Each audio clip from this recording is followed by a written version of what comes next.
Hello， 大家好，6天5夜3400公里，贵贵粤澳自驾游已经结束了。想知道我到底花了多少钱，充了几次电，床车露营都住在哪里，洗漱问题如何解决，洗澡又该怎么办呢？千万不要划走，极低成本自驾游即刻跟你揭秘。首先是总共的花费，大概1800元左右吧，其中差不多800块钱是充电花费的，除了500块钱在澳门买了特产之外啊，都花在了吃的上面。其实这样看起来好像也没有花几个钱。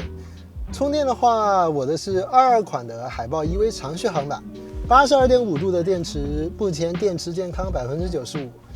高速跑120没有上坡的话，续航能够到450公里。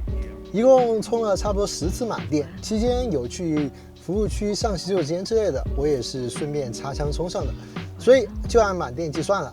如果是床车自驾的话，所以空调在夜间也是开启的，一个晚上的消耗差不多是5%到10%，5个晚上的话差不多是半箱电的消耗。相较于酒店一晚上300、400、500、600的价格来说，简直是千值万值啊！停车、露营、过夜的地方其实很有讲究。一般赶路的时候，我会停在服务区，下了车简单收拾就直接睡觉，非常省时间，也不用停车费。这次出行，其中2天都是在服务区睡觉的，一次是在充电站。但是如果在充电站过夜的话，需要注意一下有没有停车费啊。之前有一次我在贵阳也是在充电站，那天晚上太困了，因为没有注意看停车收费细则，起床直接付了35的停车费，心痛直接到哭泣啊！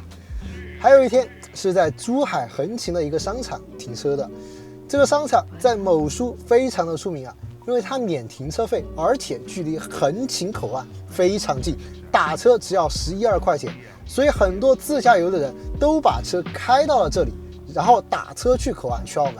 我在这里直接停了一整天，又是狠狠的省了一笔。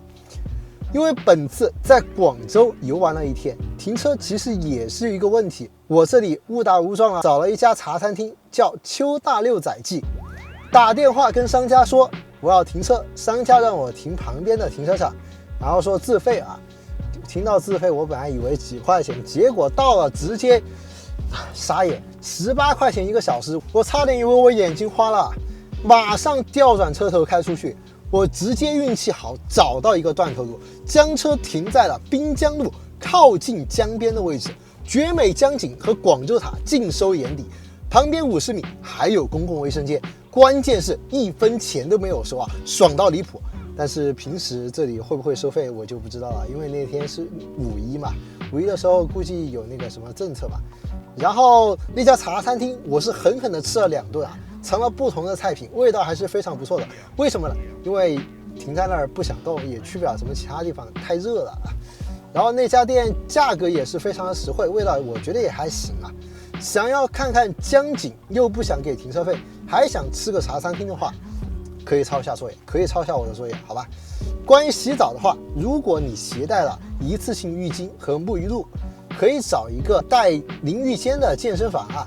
健身房的话非常便宜，甚至不需要钱，就直接免费体验就可以了。如果没找到的话，就搜索足浴相关的店子，看看有没有专门的浴姿票。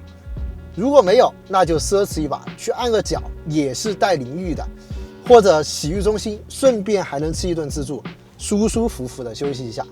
其中健身房和那个浴姿票啊，都是10块钱左右的。像什么足浴或者自助的话，就100左右吧。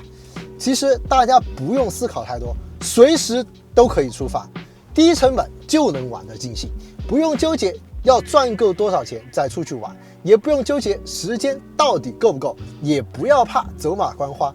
这次留下的遗憾可以用下一次来填补，但是如果驻足不前，你则永远无法看到风景。关注我，带大家看更多床车自驾的相关内容。